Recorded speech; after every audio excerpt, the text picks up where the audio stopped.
जय जगन्नाथ। मैं शिवानी चक्रवर्ती चक्रवर्ती अपने channel Bong calling food tales में आप सबका स्वागत करते हैं। तो थंबनेल देख के तो आपको पता चल गया होगा कि आज हम किस टॉपिक पे बात कर रहे हैं।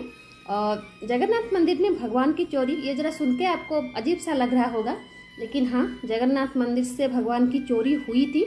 लेकिन ये अभी की बात नहीं है, ये 2001 की बात है। और उस वक्त उड़ीसा में काफ़ी हंगामा हुआ था इस चीज़ को लेकर। और किन भगवान की चोरी हुई थी, वापस वो मिले या नहीं, मिलने के बाद उनकी पूजा हो रही है या नहीं, अगर नहीं हो रही है तो कहाँ है और किस तरीके से वो आविर्भूत हुए, वो सब आपको बताएंगे। और भगवान की उनके भक्त के साथ किस तरीके से बॉन्डिंग है, आपको ये वीडियो में आपको पता चलेगा। जब आपको पता चलेगा कि मूर्ति निकली किस तरीके से थे। तो शुरुआत करते हैं। आप सबको पता होगा कि बहुत सारे मंदिरों में भगवान जहाँ पर मूल प्रतिमा होती है उनके वार्षिक उत्सव होते हैं। हर मंदिर में होता है, देवियों का होता है, देवताओं का होता है। तो मूल प्रतिमा तो भक्तों को मिलने के लिए बाहर नहीं आ सकती, इसलिए उनकी जो उत्सव प्रतिमा होती है, जिनको कि चलंती प्रतिमा और विजय प्रतिमा भी कहा जाता है, वो बाहर आते हैं भगवान जी के प्रतिनिधि के हिसाब से। तो हर देवी मंदिर में होता है, महादेव के मंदिर में होता है। और भगवान सूर्य नारायण को दो चलंती प्रतिमाएं होती हैं, एक को कहा जाता है उत्तरायण, दूसरे को कहा जाता है दक्षिणायन। वैसे जगन्नाथ मंदिर में भी भगवान जी की चलंती प्रतिमाएं हैं, लेकिन विश्व में जितने सारे मंदिर हैं उसमें सबसे ज़्यादा चलंती प्रतिमाएं जगन्नाथ जी की हैं, क्योंकि जगन्नाथ जी के हर पर्व के लिए एक एक भगवान को रखा गया है उनके विजय प्रतिमा, उत्सव प्रतिमा या फिर चलंती प्रतिमा के हिसाब से। जगन्नाथ जी साल में 2 बार मंदिर के बाहर आते हैं। एक होता है ज्येष्ठ पूर्णिमा के दिन, जिस दिन स्नान पूर्णिमा होता है, और दूसरा होता है आषाढ़ शुक्ल द्वितीया, जिस दिन रथ यात्रा होता है। और वो जो 9 दिन का वो पीरियड होता है, वो तो रहते हैं गुंडीचा मंदिर में, बाहर आते हैं, भक्तों को दर्शन देते हैं। तो वो 2 बार भगवान जी की जो स्वयं प्रतिमा होती है, मतलब जगन्नाथ जी की जो जगन्नाथ जी, बलभद्र जी और देवी सुभद्रा की जो स्वयं प्रतिमा होती है, वो बाहर आते हैं। लेकिन जगन्नाथ जी के जो द्वादश पर्व होते हैं, पहले ना होली के दिन भी, बहुत साल पहले होली के दिन भी जगन्नाथ जी बाहर आते थे। दोड़ो मंडप में जब दोड़ो गोविंद बैठते हैं तो वो बाहर आते थे, लेकिन वो परंपरा बंद हो गई है। अब होली के दिन जगन्नाथ जी बाहर नहीं आते, वो सिर्फ स्नान पूर्णिमा और रथ यात्रा के समय ही बाहर आते हैं। लेकिन उनकी जो द्वादश यात्राएँ हैं और बहुत सारे उप यात्राएँ हैं, उनको संपादन करने के लिए उनके चलंती प्रतिमा होती हैं। जैसा मैंने कहा, हर भगवान का होता है, लेकिन हर मंदिर में एक एक चलंती प्रतिमाएं होती है। लेकिन यहाँ पर जगन्नाथ जी के बहुत सारे, जैसे भगवान कृष्ण की जो लीलाएं होती है, जैसे रास लीला, चंदन पूर्णिमा और भगवान जी की एकादशी की जो नीति होती है जगन्नाथ मंदिर में, उसमें भगवान मदन मोहन जी जगन्नाथ जी के चलंती प्रतिमा होती है। दोल पूर्णिमा जो बसंत उत्सव होता है, उसमें दोड़ गोविंद होती है। अमावस्या में जब सागर विजय होता है, जब सागर की वंदना के लिए जाते हैं, तब भगवान नारायण होते हैं। और जो कृष्ण जन्म से लेकर वो जो पर्व होता है, उसमें राम कृष्ण 2 भाई वो चलंती प्रतिमा के रूप में कार्य संपादन करते हैं। तो वो रहते कहाँ पे हैं? जगन्नाथ जी तो रत्न सिंहासन के पास रहते हैं। तो जो चलंती प्रतिमाएं हैं उनको रखा जाता है दक्षिण घर में, जो अभी का जो पुष्पालक नियोग है वहाँ पर दक्षिण घर में रखा जाता है। और जब जगन्नाथ जी की पौड़, मतलब बरसिंगार बेस खत्म हो जाता है, भगवान जी सोने के लिए जाते हैं, तो मंदिर बंद हो जाता है। तो ये ध्यान में रखा जाता है कि मंदिर प्रेमाइसेस के अंदर, मतलब मंदिर परिसर के अंदर कोई भी उपस्थित ना हो, ताकि जब मंदिर को बंद किया जाए मंदिर बिल्कुल खाली हो। तो ये 2001 की बात है।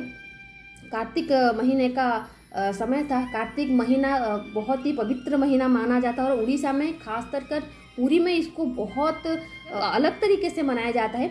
बहुत सारे लोग पूरे कार्तिक महीने का व्रत करने के लिए पुरी आते हैं।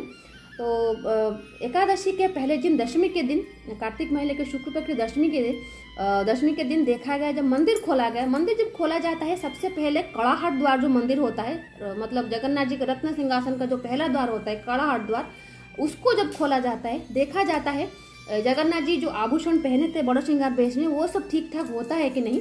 और उसके बाद जो दक्षिण घर होता है, वहाँ पर आके देखा जाता है जो उत्सव प्रतिमाएं हैं, ये सारे उत्सव प्रतिमाएं वही दक्षिण घर में रहती है, तो वो ठीक ठाक हैं कि नहीं। तो उस दिन मंदिर का दरवाज़ा खोला गया। ये 2001 की साल की बात कर रहे हूँ, नवंबर का महीना था। तो जब मंदिर का दरवाज़ा खोला गया तो देखा गया कि वहाँ पर 2 मूर्तियाँ नहीं हैं। एक है मदन मोहन और दूसरे हैं नारायण। ये दोनों मूर्तियां मंदिर से गायब थी, मतलब मंदिर से चोरी हो गई थी। उसके पूर्व रात्रि को कोई उसको मंदिर से लेके चला गया था। तो ये पहली बार था जब जगन्नाथ मंदिर से चोरी हुई थी। उससे कुछ दिन पहले भुवनेश्वर के जो लिंगराज मंदिर थे वहाँ पर भगवान लिंगराज महाराज की बहुत पुरानी मुखौटा था, उसको चोरी हो गया था। और उसके कुछ दिन पहले ही 96 में शायद माँ लक्ष्मी जी का सुवर्ण का जो मुकुट होता है, किरीट होता है, उसकी चोरी हुई थी जगन्नाथ मंदिर में, लेकिन मूर्ति की चोरी नहीं हुई थी। तो जब देखा गया कि मूर्ति नहीं है, चढ़ंती प्रतिमा नहीं है, तो उनके बिना तो कोई कार्य नहीं हो सकता। और कार्तिक का महीना है, लोग मतलब एक अजीब सा परिवेश हो गया था, क्योंकि जगन्नाथ जी को लोग किस तरीके से देखते हैं, उनके प्रति भाव किस तरीके का है, उड़ीसा में खासकर उसको अगर आप देखेंगे नहीं तो आप समझ नहीं सकते उस चीज़ को कि वो भाव, वो भक्ति किस तरीके से होता है। खासकर कार्तिक का महीना था तो सरकार भी बहुत प्रेशर में आ गई थी, क्योंकि बहुत ज़्यादा टाइट सिक्योरिटी होती है जगन्नाथ मंदिर में। अभी तो खैर बहुत ज़्यादा है, उस इंसिडेंट के बाद बहुत ज़्यादा सिक्योरिटी टाइट कर दी गई है।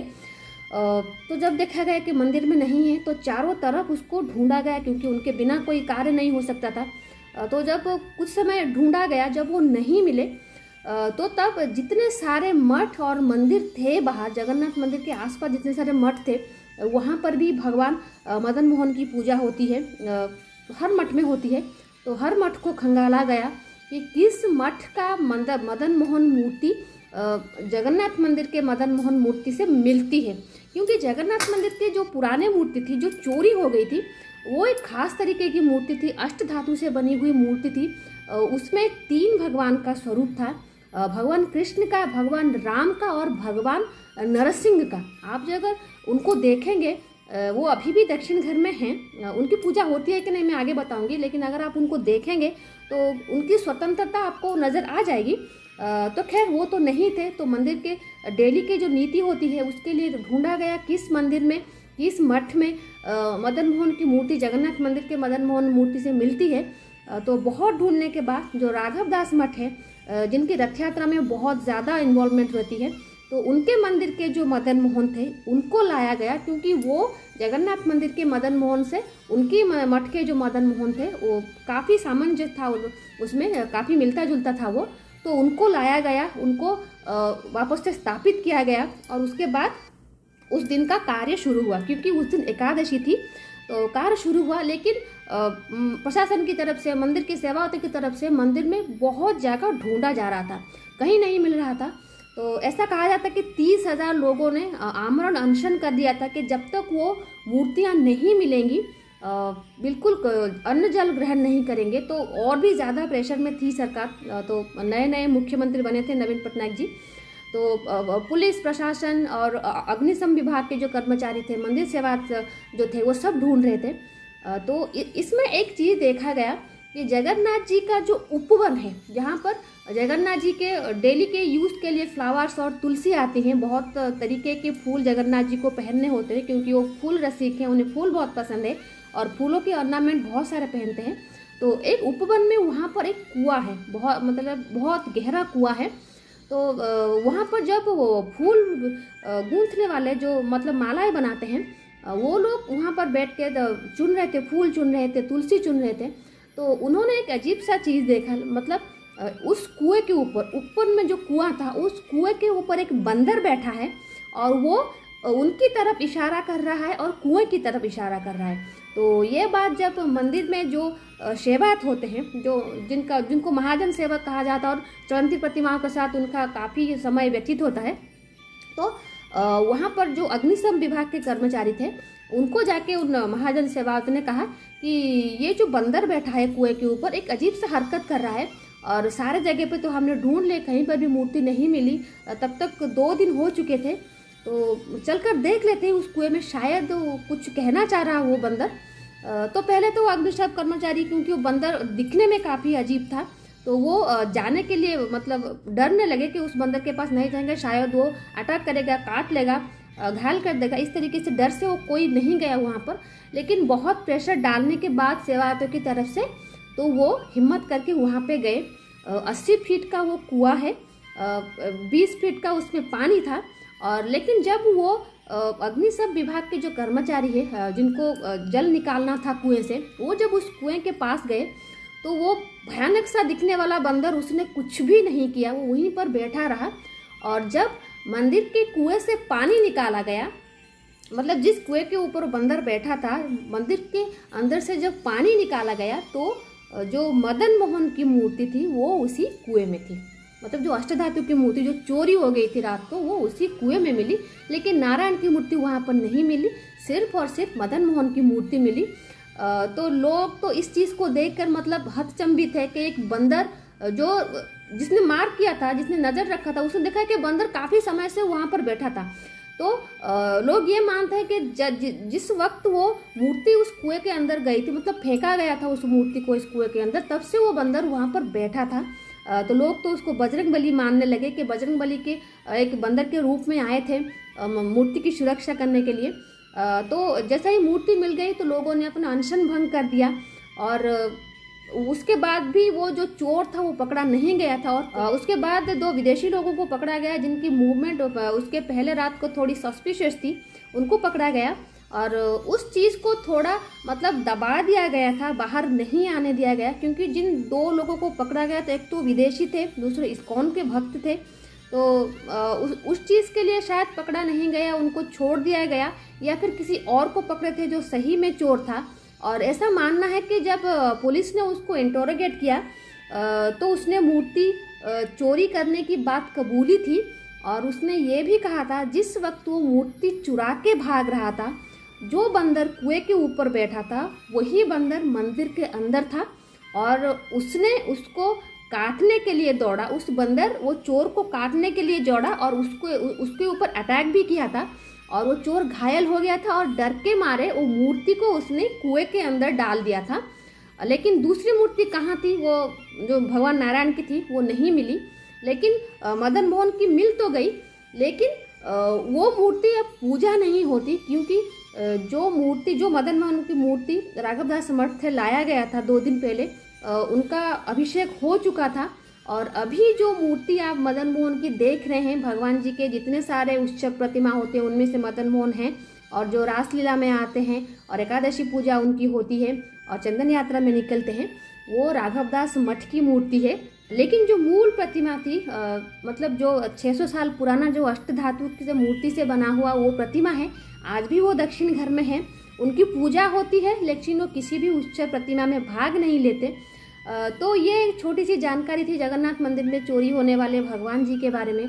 बहुत सारे लोगों को पता नहीं होगा, और क्योंकि मेरा वीडियो हिंदी में है तो हमारे जो हिंदी बोलने वाले या फिर नॉन ओडिया नॉन बंगाली लोग हैं उनको उनकी जानकारी के लिए वीडियो था कि जगन्नाथ मंदिर में किस तरीके से मूर्ति की चोरी हुई थी और किस तरीके से एक बंदर ने मदद की थी भगवान जी की मूर्ति को उद्धार करने के लिए। तो आई होप ये इन्फॉर्मेशन आपको अच्छा लगा होगा। बहुत दिन हो गए मैं वीडियो नहीं डाल रही हूँ, उनकी थोड़ी सी प्रॉब्लम है, थोड़ा सा वो सॉर्ट आउट हो जाए, मुझे थोड़ा टाइम मिले, मैं रेगुलर वीडियो डालूंगी। और रथ यात्रा आने वाली है, उसके लिए भी कुछ स्पेशल सोचा है मैंने, ताकि वो सीरीज़ भी आपको अच्छी लगे, क्योंकि मेरे चैनल के लिए हमेशा रथ यात्रा स्पेशल होता है, तो इस साल भी स्पेशल होगा आपके लिए। तो आज के लिए इतना ही, रहते हैं। जगन्नाथ जी आप सबका भला करें। जय जगन्नाथ।